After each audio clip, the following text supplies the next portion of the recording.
Welcome back to More Food. Today we're going to be making pesto. Pesto is one of my favorite things to put in pasta, to put on some bread with a bruschetta type topping. I love the smell of basil. And I have a ton of basil from my garden that I need to use up. If you aren't familiar with basil in your garden, you have to trim it in order for the basil plant to keep growing, or else it will slowly start to die off. I have learned that the hard way. So I'm actually going to double this recipe because I have so much basil, and I'm going to use half and then put half in my freezer for later.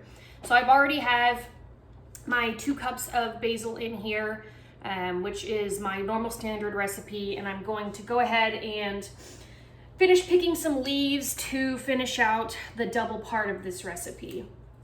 And I love putting this. I mean, it's just so flavorful, really easy. These are ingredients that I always have lying around my kitchen. It's just so yummy, so simple and easy to make. But it's one of those things that's really impressive when you make it for someone. They're so excited and wowed by basil pesto, but it's pretty simple, cheap, and easy to make. And if you don't have all of the ingredients, there's so many substitutes that you can use. For example, if you don't have a lot of basil, I've heard a lot of people use spinach. My recipe calls for pine nuts, garlic, salt, pepper, olive oil, and Parmesan Romano cheese. But if you don't have pine nuts, you can easily use something like a walnut. Any kind of nut that's like really fatty and chewy will help with that creamy texture of basil. So I'm gonna finish picking my basil until we get about another 2 cups.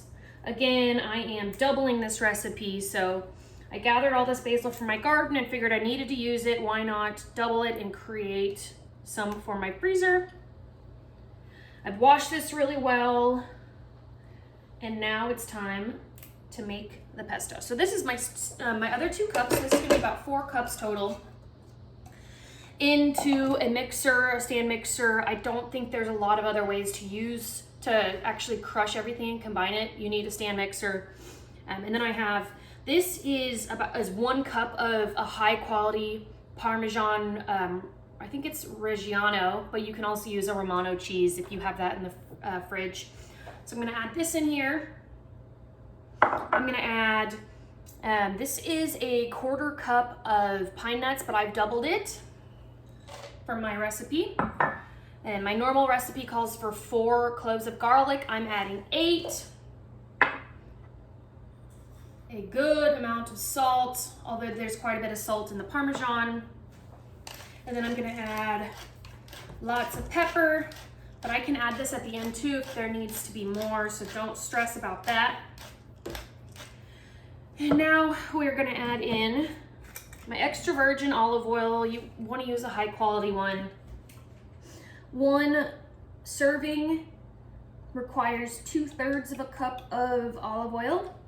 So I'm gonna go ahead and do 2/3 now, and then I'll add in the other half in a little bit. But I'll go ahead and pour that out.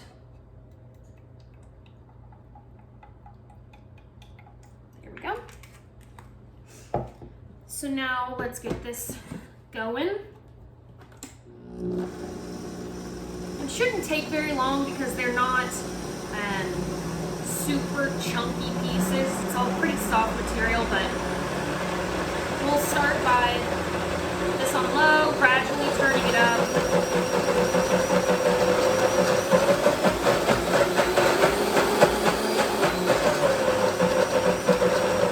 Okay, you can see it's super creamy on the bottom, but if you turn it down a little bit, it'll start to really move around and get some of the ingredients that was on top now on the bottom. So now we're doing that. We're gonna turn this up a little bit more.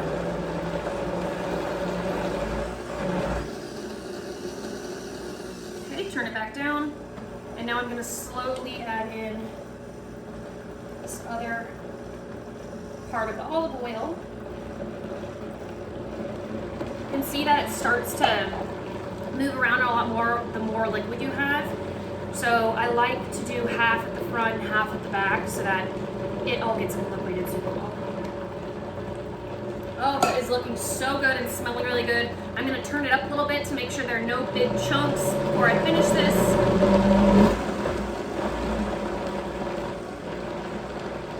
Oh my gosh, that looks so good. So, let's get ready to plate this up. First, what I'm gonna do is I'm gonna taste test it for seasoning to make sure that we don't need any more pepper. That tastes so good. I'm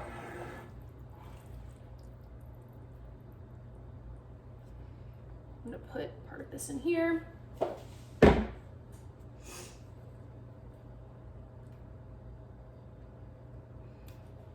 Now this is your basil pesto.